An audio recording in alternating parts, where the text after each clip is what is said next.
3, 2, 1. Welcome to the Transport Inquiry podcast. My name is Stephen Corcoran, and joining me today is Mr. Tony Fulton. G'day, Steve. How are you? Good. Real happy to be here. Thank you, Tony.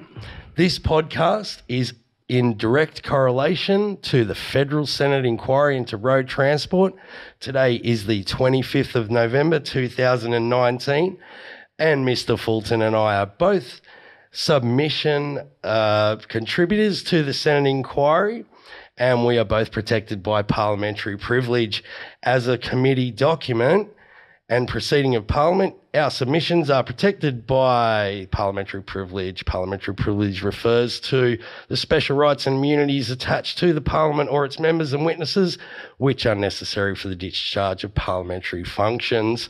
Parliamentary privilege protects both parliamentarians and witnesses before committees from civil or criminal action in a court or a tribunal in respect of what they have said or done in the course of parliamentary proceedings, and protects those proceedings themselves from challenge or question in a court or a tribunal.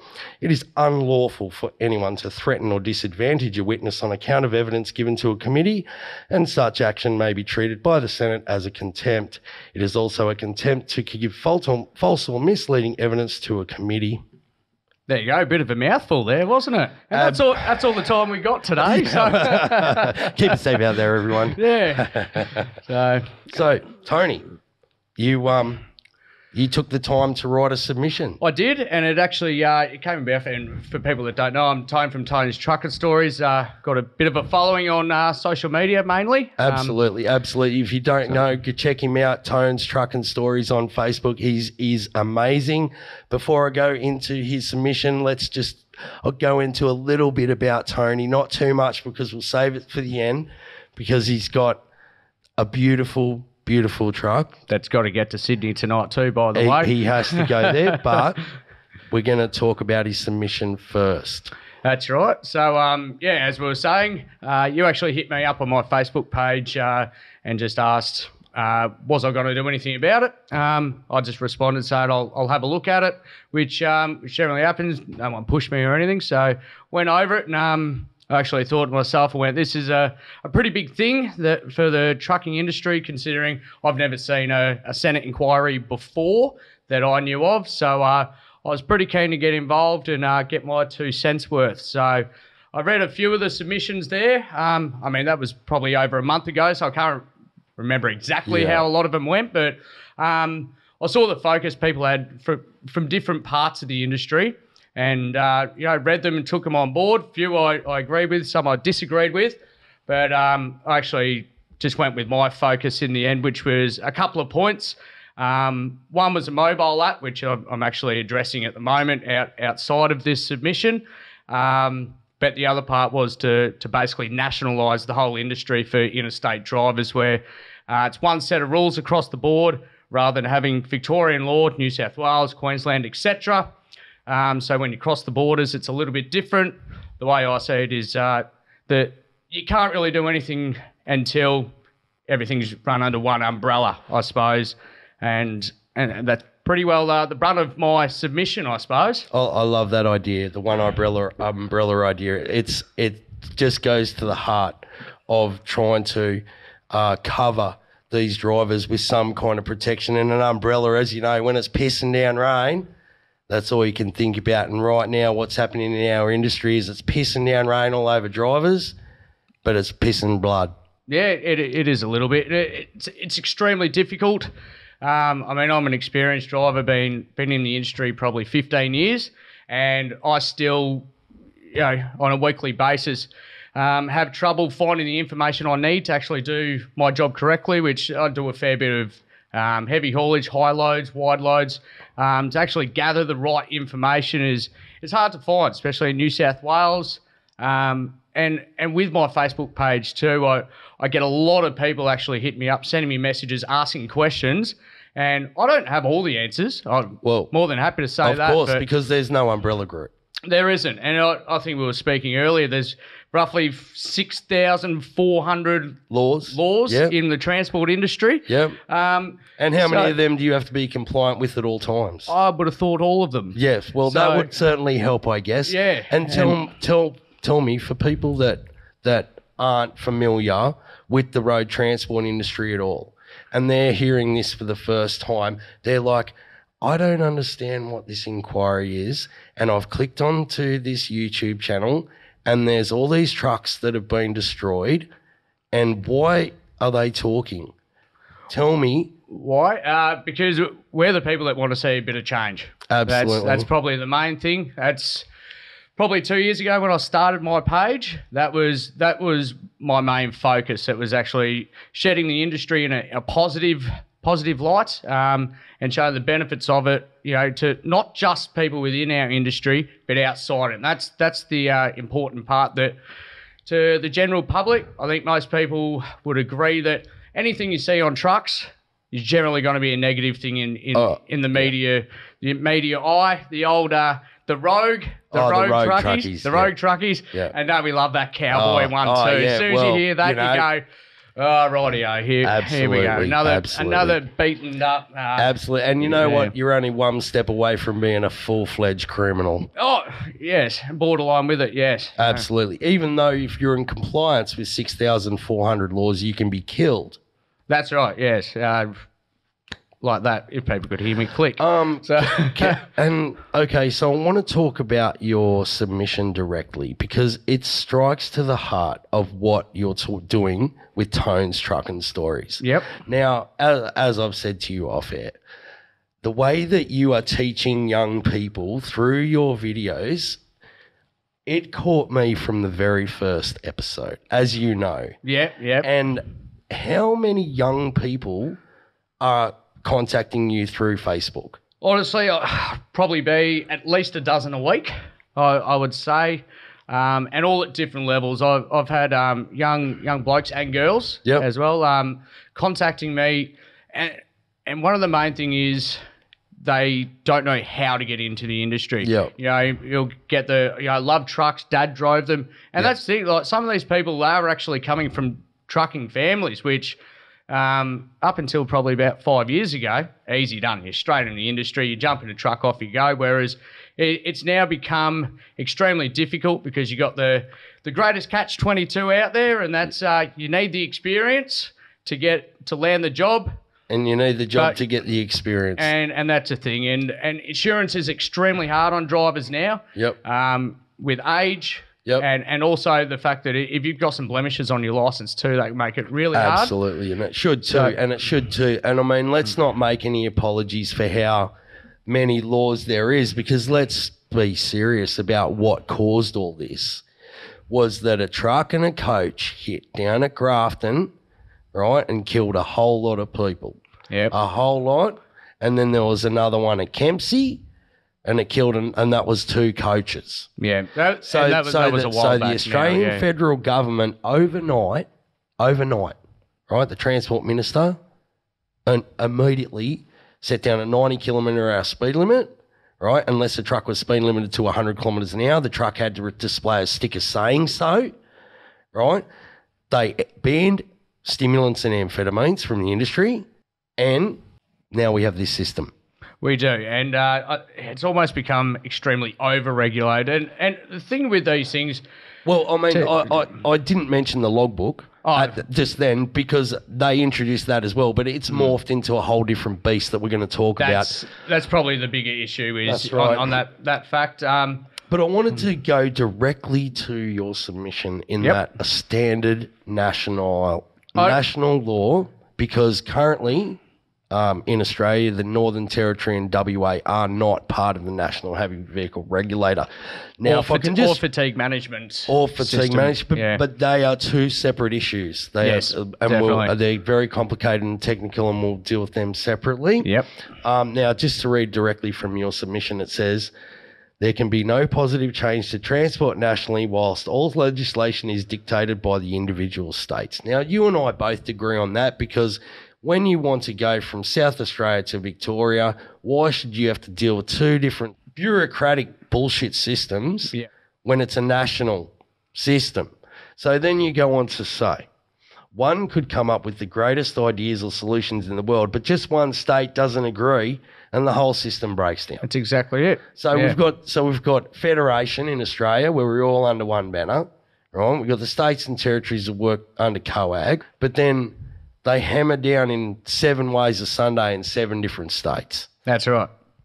All right, now you go on to say that in its current form, it can be a logistical nightmare for many sectors of the industry, with shifting oversized freight above the standard size of the truck being a major issue, and that the current laws vary by state. The oversize, the dimensions, the axle weights, the permits on how to get them, the registration and how much that costs, the curfews, which is the time of day you can travel, and the general road laws and stuff about roadworks and blue and red lights, and that vary state by state. And I guess you're talking about the South Australian go slow law, where you have to slow down to 40 kilometres an hour if there is a blue and red light flashing. Actually, I believe South Australia is 25. I'm sorry, yes. I think, isn't it Victoria? It's 40 Victoria's and 40. South Australia's 25. That's right, whereas New South Wales has now changed it to... If you're going down the freeway, slow move over. So it's a bit of a grey area. So it's just a guess. It's a bit of a... It could be 70 if I don't run anyone over. It's anything over, I think it's 70 an hour. Well, let's just point out the obvious. But it was one of those things that between you and I mean, I read your submission and it says you've been driving 15 years. Yep. Now, my submission, it says 25 years. So between us, we got 40 years between us.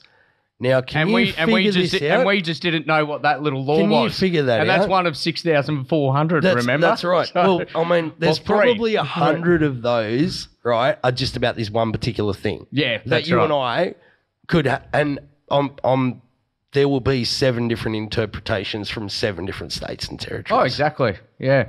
And I'll get to this. I'll keep going. And that you say that your recommendation is it's time to abolish the state-by-state laws in favour of a national format. Well, I totally agree with that. And I hope people listen in to when it's my turn to give the Senate Inquiry Committee the 45 minutes that I'll be due. That's right. And I'm hoping that all of the experience and all of the advice and good people I've got behind me have got something great for this industry, and we're going to bring in some really good positive recommendations for this report. But I'll go on further about your submission. Yep.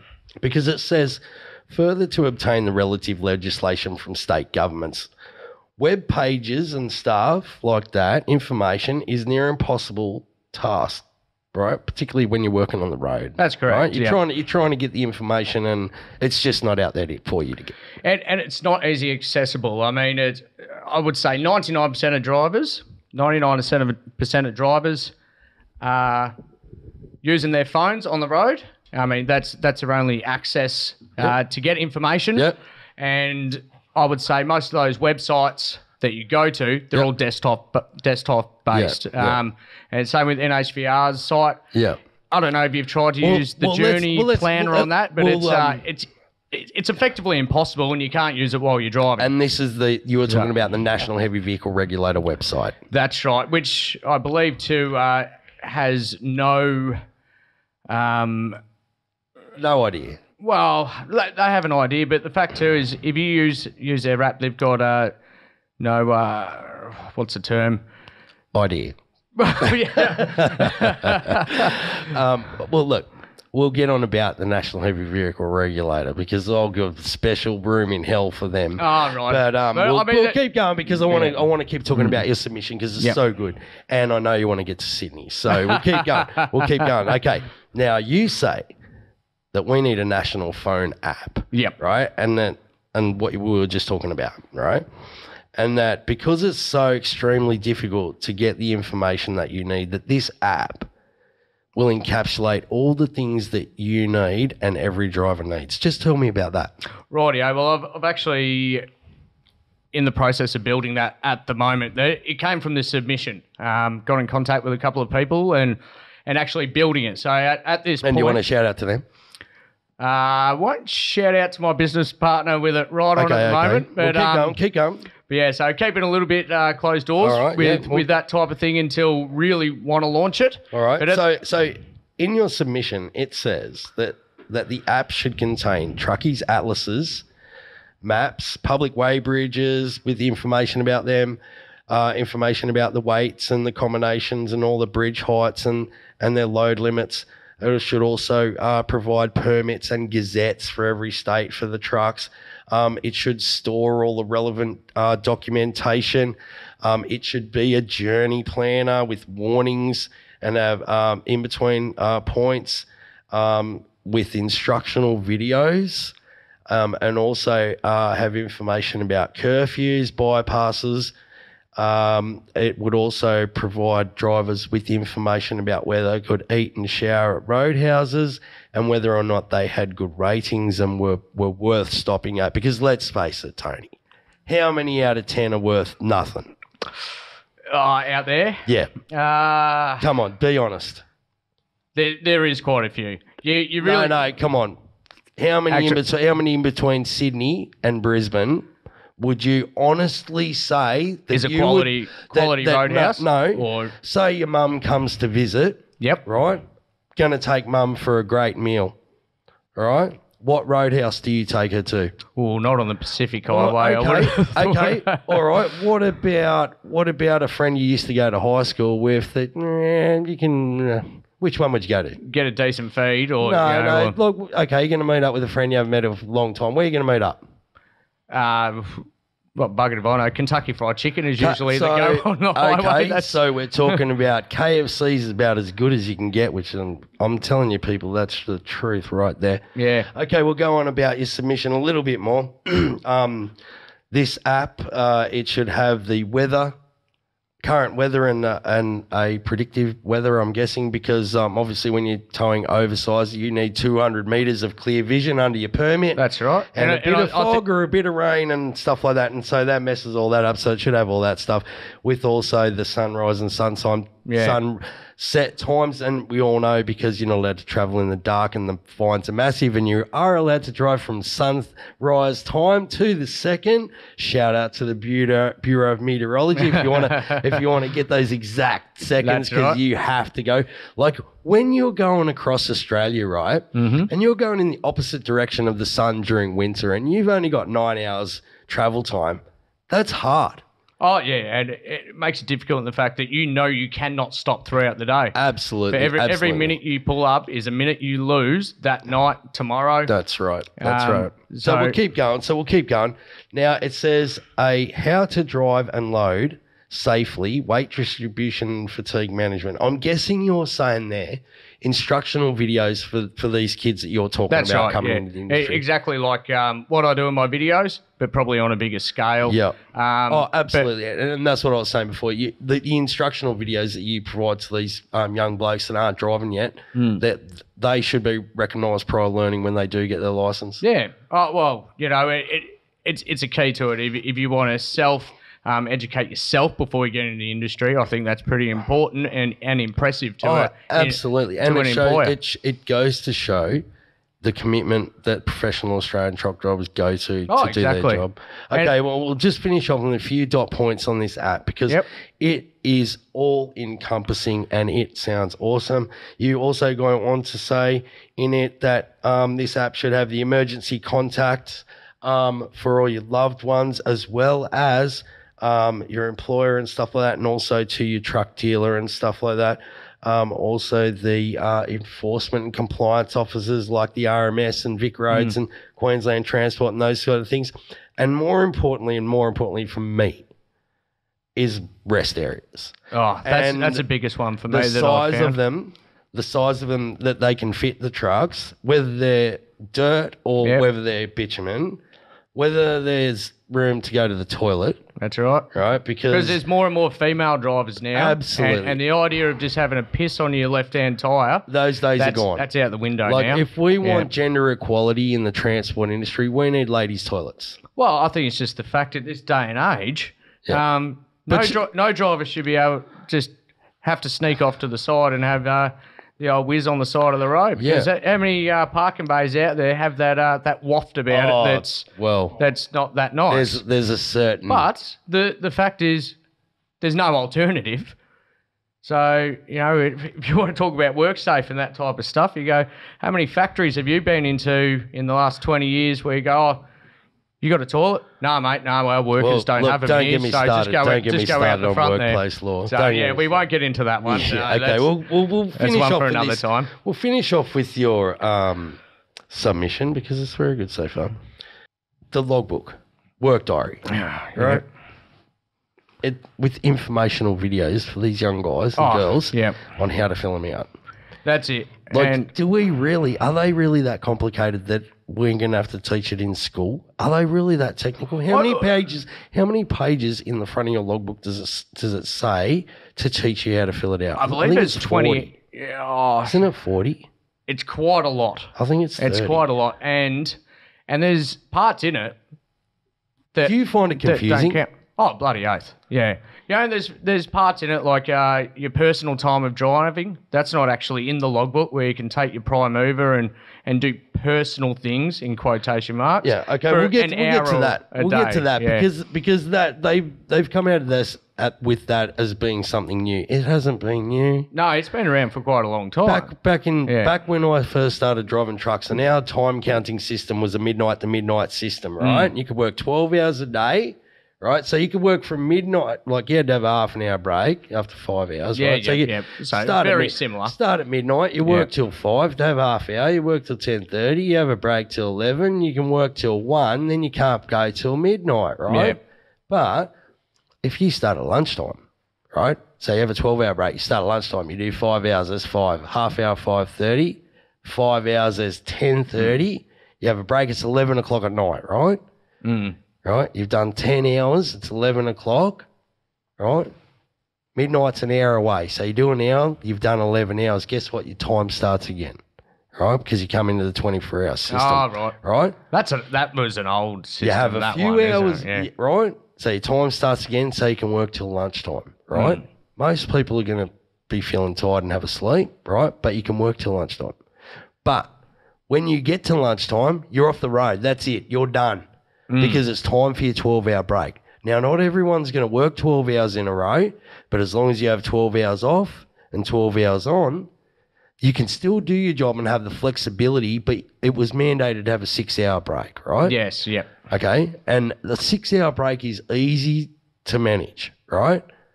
It's easy between midnight and 6, makes sense to me, but a lot of drivers have to deliver freight between midnight and 6. So between 6 and 12, when they get in at daylight, they sleep till lunchtime and they can go again. This was how it was designed in the first place. But we'll keep continuing. We'll continue on because don't get me started about the extra special place in hell for the person that came up with the 15-minute rolling 24-hour system that we have now. It's bullshit. I disagree with that. Oh, really? You like the 15-minute increments? I think worth $660? That aspect is terrible, but I think the book's actually in the best shape that it's ever been. But still a long way off. Yeah, okay. Especially for someone that lives regional and that type of stuff, being able to start my book every day between 7 and 8 o'clock and basically being able to do whatever I want up to midnight. Yep. Have my 7-hour break, that's fine. I'd like having a 7-hour sleep. Oh, who doesn't? And so I don't operate between midnight and 7. And I don't think many people do. Or should. And I actually like the idea that I wake up at 8 o'clock the next day, start working, and I don't have to worry about what I did the day before. Yeah, catching up with you 3 weeks later. Yeah, that's it. All right, we'll go on because we can go down all these freaking rabbit holes. We can. All right, now leave it to your next podcast. And we're going to keep going on about the dot points of his submission because, as I said, it is very comprehensive and it's very well written for a truck driver. We'll go on. This app would give warning of roadworks, such as the Burnley Tunnel in Melbourne being shut or Pennant Hills Road or something like that. It would give you warning of upcoming projects. It would also make the driver aware of new laws and potential laws, and that this app would make you aware of all the laws in relation to heavy vehicles, that it would provide a chat option to the operator Also, that the app would let you know your rights under the law, and that the app could also promote jobs and positions available in the transport industry. Now, it's a lot. Why didn't you get some kind of doctor, chiropractor, massage parlour involved with this? Because plenty of truck drivers get a sore back carrying around the load that you just put on a piece of paper. Yeah, I mean, it's an extremely big ask, but you got to set big sights at times. Right. Don't go for the little ones.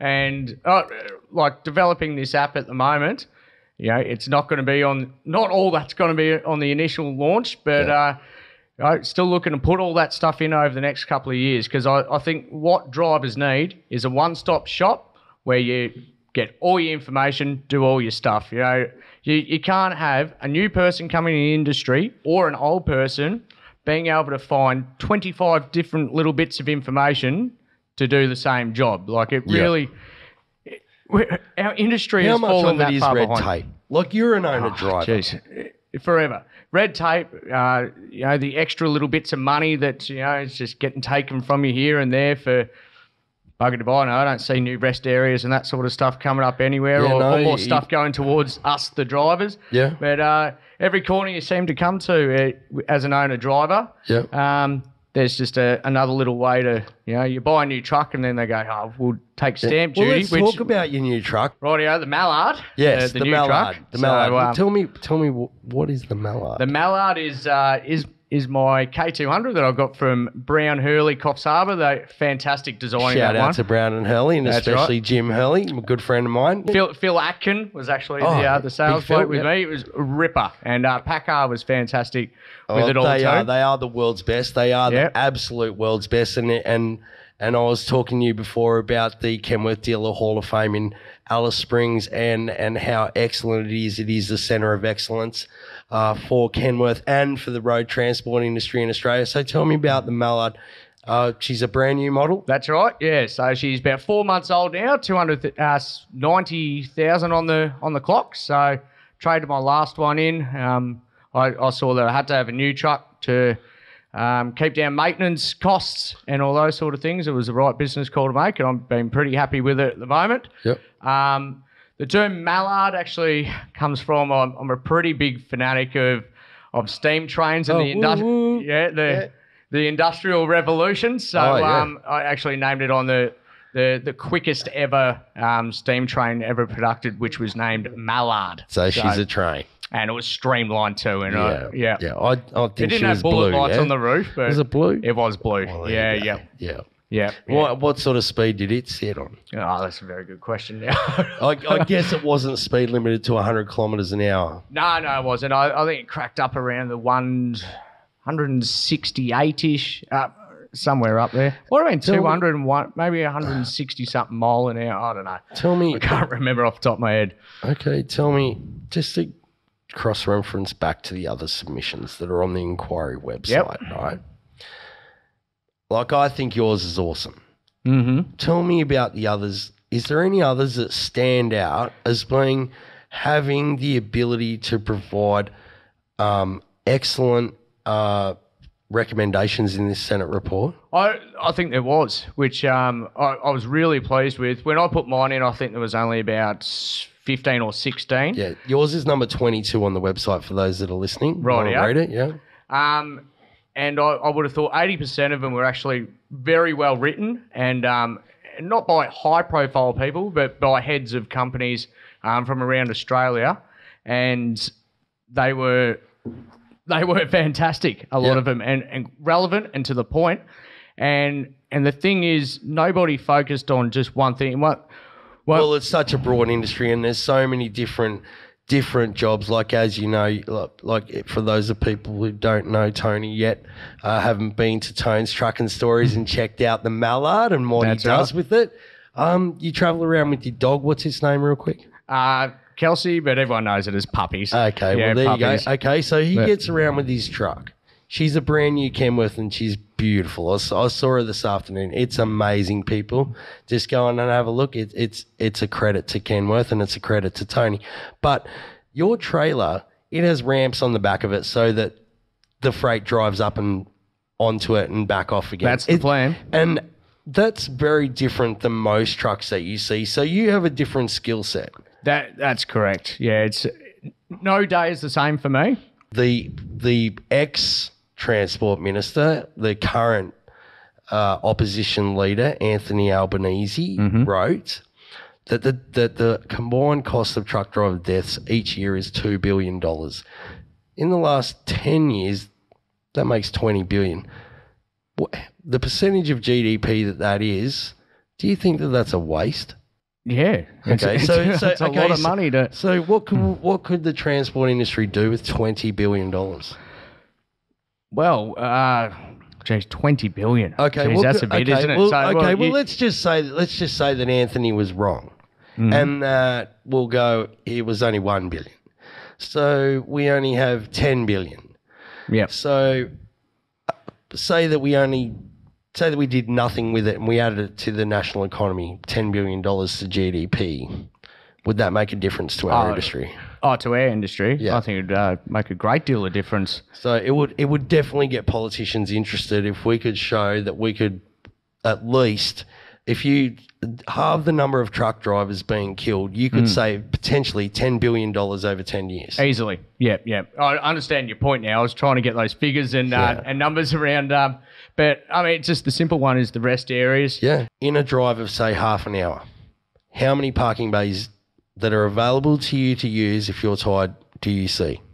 One, I would say one. One every half an hour. I would say one. So they're spaced out every 50 kilometres at 100 kilometres an hour. Are we talking every 30 kilometres at 60 kilometres an hour? They're spaced apart 30 kilometres or 50 kilometres? I would say there's better areas than others. No. I want to know because the incremental system of 15 minutes so you would think that a parking bay would be available every 15 minutes or every 30 minutes or every 45 minutes or every 60 minutes or in some kind of increment in 15 minutes, yeah? I would say there is for 15 minutes, but suitable. So every 25 kilometres at 100 kilometres an hour should be a parking bay?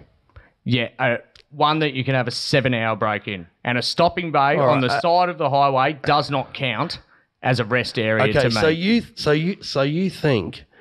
And I agree with you on this, that these parking bays are inadequate and substandard for professional drivers to use. And unsafe. They're completely unsafe. Yeah, we've seen deaths from that. We're talking about where you could put that money into. You go, those stopping bays, I think most drivers out there would agree that they're substandard and they're just a quick way that someone's unsafe. I authored a petition.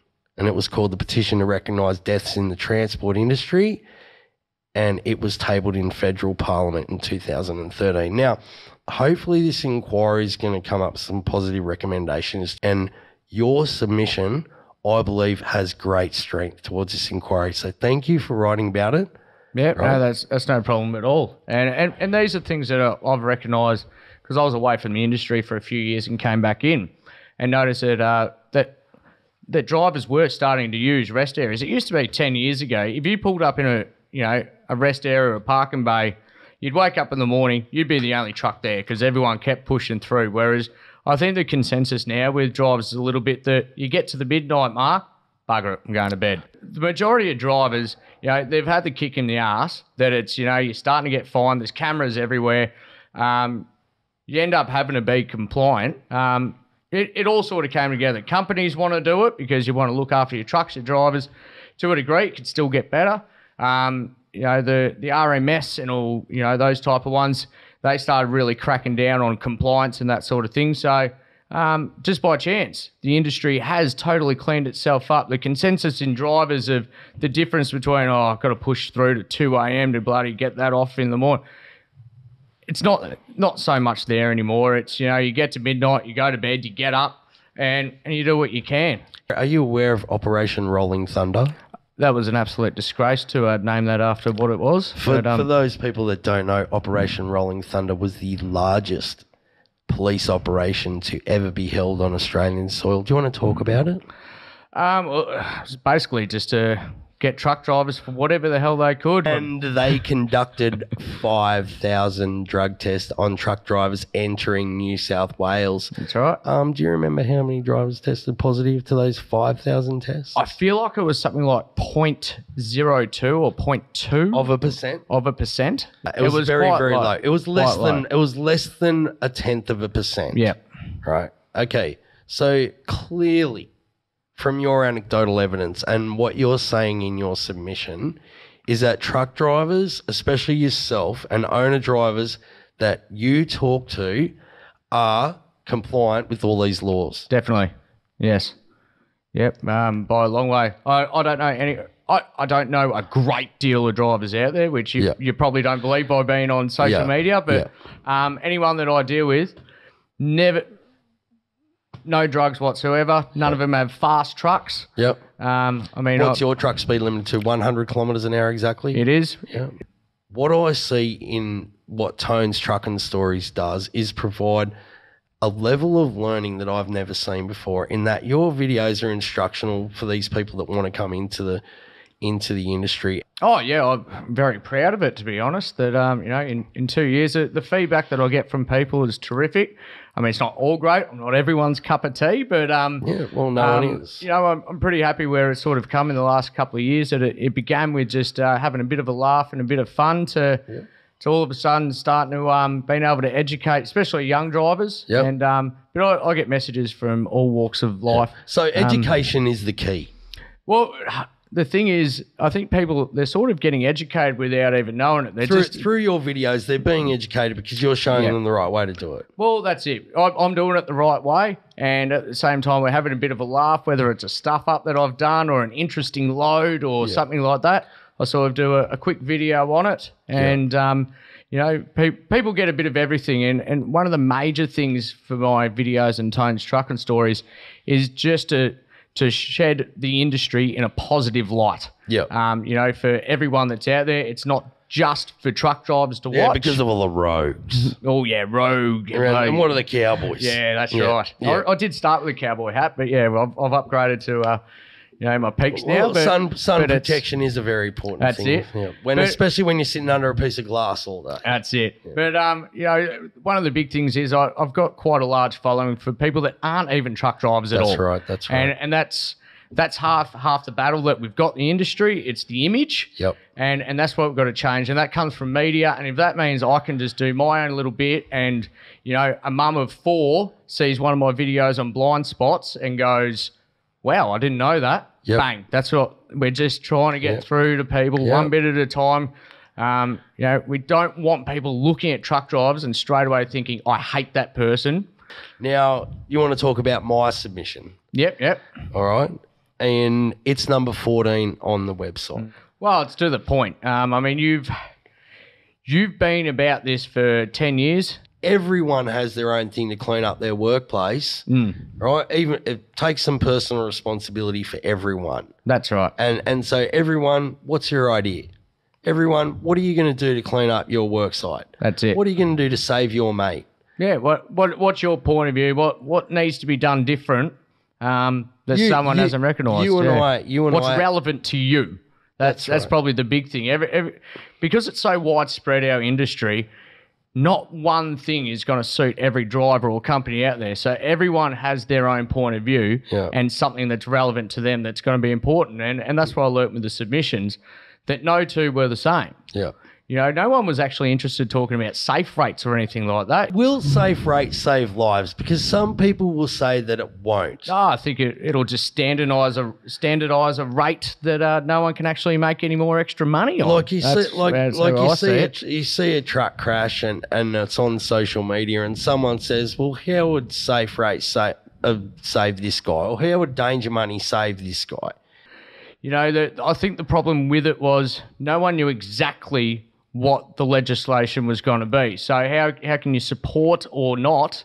I think, as we say, the big issues out there are actually, putting truck drivers as workplace deaths, as Victoria, I think, just past that. You go, that's a big start. Absolutely. Why aren't they pushing for actual big issues to do with injuries and that sort of thing? For me, the submission is a small part of what I'm trying to do, and obviously you're doing this is your main focus. Well, you know, the so positive this is your- recommendations in the report are my focus. Yeah. Because that's what's going to affect you and me. That's right. This isn't that- about me. that's it. I'm one voice. I'm interested in what Tony has to say and all the other submissioners and all the evidence to the inquiry. And that area of the industry that I want to point light on and thank you for is the young people that are contacting you through Tone's Truckin Stories and saying that this is what they've been looking for all along, is an educational video series where they can learn on the job from a good teacher like you. Cheers, and so mate. thank you for that. Thanks from everyone that gets on there and sends you good I love it. messages. You know, and comments and gets part of it. It means a lot to me. Yeah. And it's something to be very proud of. And I think people enjoy the interaction too. That it's you know, to use a PC, it's a safe place that in a sense that everyone that goes onto my page knows that it's going to be positive. We can have a laugh, and there's not a lot of negativity on there. Yeah, there's enough negativity in the world. There is, and I want to steer away that from a page that I want young people to be able to watch it, and old people, and everyone in between. Like me. That's right. Yeah. That's right. Everyone in between, like yourself, and be able to interact and learn at the same time. Yeah. And, you know, some of the best parts are, 12 months ago, a few young people sort of go, how do you get in? You give them a bit of advice. And, I'm starting to get some follow-up messages from these people now that, they're sending me photos. They're just driving their first semi because, they tried for 12 months to get in, and I sort of said, you're setting your sights a little bit high. How about you try just here in a Ridget? They'll go, I've got a heavy Ridget. Yep. And I'd say, if you got no experience, you're going to have to try and just drive a little crappy 5-tonner to get it up a little bit, and you'll work your way there. And then sure enough, they're starting to filter through a little bit now, which makes me feel fantastic. Would you consider yourself to be an industry veteran after 15 years? No, God, no. How many years do you have to have under your belt? I would say it's probably a 25. 25? 25. Well, yeah, how many so millions of kilometres 20? have you driven in your career? Oh, be well over 2 now. 2 million? Yeah, be well over 2, I reckon. Yeah. Yeah. So, I mean, I had a bit of a gap in there in the middle where I didn't do a lot of driving. Yep. Bit of local and that sort of stuff, but I'd have to be up around the 2.5s, something like that, I'm guessing. Yep. Yeah, so you generally call it 200,000 a year or something, and there'd probably be about 8 years of that plus whatever the else is. So, but no, I wouldn't consider myself a veteran. I think you'd really have to put 25 years into it. I'm probably just a very experienced driver. Yeah. I would say that's where I'm at. There's still plenty about the industry, the engines and that sort of stuff. I don't know a great deal about. I know my way around doing a service and fixing things and doing parts and tyres and stuff, but there's still a lot more that, someone, the name drop of the Steve Graham or something like that. I think that, if that's your benchmark, you go, you still got a fair way to go to be able to rebuild an engine in 3 days on the side of the Nullarbor or something like that. And for those that don't know, again, for those who don't know what we were talking about, Steve Graham is a professional truck driver from Western Australia. This information in your submission and that we're talking about now, are you planning to give evidence to the inquiry? If needed. If needed, we can chat more about that going forward. Because I didn't even know that was an option until Saturday night when you actually invited me up here for this podcast. But like most things, when it comes to this, truck drivers just don't find out this stuff. And because you're so busy. It's so busy, but I mean, I would have thought that, me with a 20,000 following. That's right. Something like this might have popped in my lap. Well, nothing. Somehow. I mean, apart from one person sending me a message saying, have you seen this? Yeah, that's right. And because I didn't know. Like how I found out was through someone else telling me. Yeah. So there's a media blackout. The media's not on our side, I think. Because it's pretty safe I'm to a say. Cowboy and you're a rogue. Oh, bloody oath. But that's... You don't sell papers by putting positive stuff out there against the industry. So they want the blood and guts, and they want the driver got it taken away for mandatory blood tests. Oh yeah, all that. Right? Yes. When was the last time you heard a driver return a negative test on a media report? Oh, I don't read them, to be honest. No, look, on the TV. Yeah. On the TV. I refuse to watch mainstream media. Plus, the fact that I drive to midnight every night sort of makes it hard to watch television while I'm driving, which I probably shouldn't do either. So would it be fair to say that in all your years of listening to the ABC radio, television and print media, how many times have you seen that the end result was a negative blood test? I don't think they actually put it in. So never. Time, do they? So they report that the driver gets taken away for a mandatory blood test, but they never report what the results are. I'm not sure. I mean, I generally don't. As I say, I don't look into it that much because do you think as that someone that's in the industry and doing it all the time, first up when they're putting statistics up and you already know they're wrong. Like there was one of the TV stations up here in Brisbane. It was only the other week.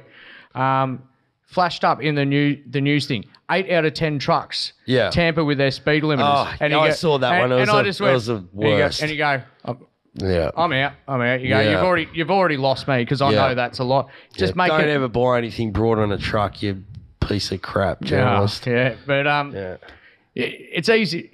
There's no when you're in the media like that. There's actually no repercussions for getting it wrong. No. You can peddle out whatever the hell you want. That's right. And so there's no backlash for it. No one's going to go, hang on, no, you reported that wrong, you're fired. Yeah. It's actually the other way around. You go. So I just want to point onto one thing really quickly before we wrap it up, because it is getting late and you want to go. Is that when you sign your work diary, you sign away your protections under the Australian Constitution of having representation before self-incrimination. You do that because you love driving trucks. Is there anything you wouldn't do when you sign over your rights? Look, you've signed over your rights to have legal representation before self-incrimination, right? In my logbook. In your work diary, right? You have to sign it. Yep. Right? Before your lawyer has a chance to read it and advise you to sign it. Right? That's true. Yeah. Now, it is a one-off type of document that is unlike any other out there, that's for sure. It will be used in evidence against you in court. Yeah. Right? And you sign it. It is an affidavit, right? Yep. Yeah. Right? I've never looked at it like that, but that does make perfect sense. So when I ask you, is there anything you wouldn't do to drive trucks? Because you love driving trucks. I know that. Yeah. I can see it in the pride you take in the Mallard and what you do for young people and to pass on your message. Yeah. What are you saying? What would make me just turn around, walk away, and go, I'm not doing this anymore? What I'm saying is I'm trying to inspire that you have the Mallard. Yep. You have Tone's Truckin' Stories. Yep. You have done this submission. I'm making you more aware of the legalities behind it, and you're shocked. Yep. Has anything I said turned you off? Do you want to go and buy a fish and chip shop now and sell the Mallard? Nah, well, I don't like working Saturday nights. So fish and chip shop wouldn't work. But a fish and chip shop, you're going to make some money and you can hire some staff. See, this is the beauty of how it works is truck drivers will still just turn up and do their job regardless of what happens. And that gets to the heart of my question. Yeah. And I now get, I think, where you're trying to segue that to me.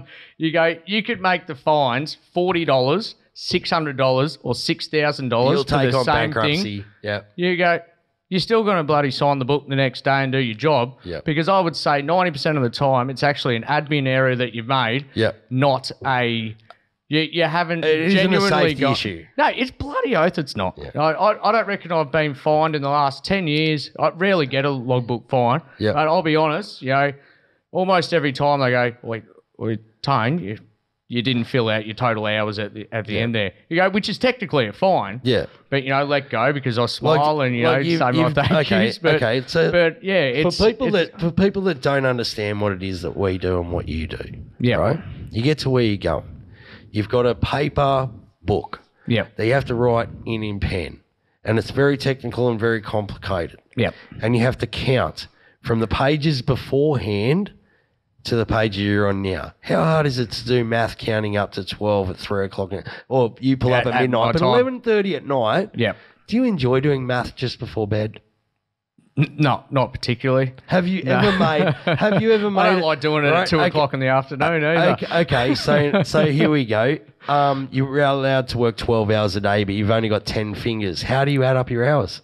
Oh, I'm usually got my thongs on, but where I actually do come undone a fair bit, where the 15-minute problem is I've gone to bed, got up the next morning, and I might have had 45 minutes left of being able to drive. Yep.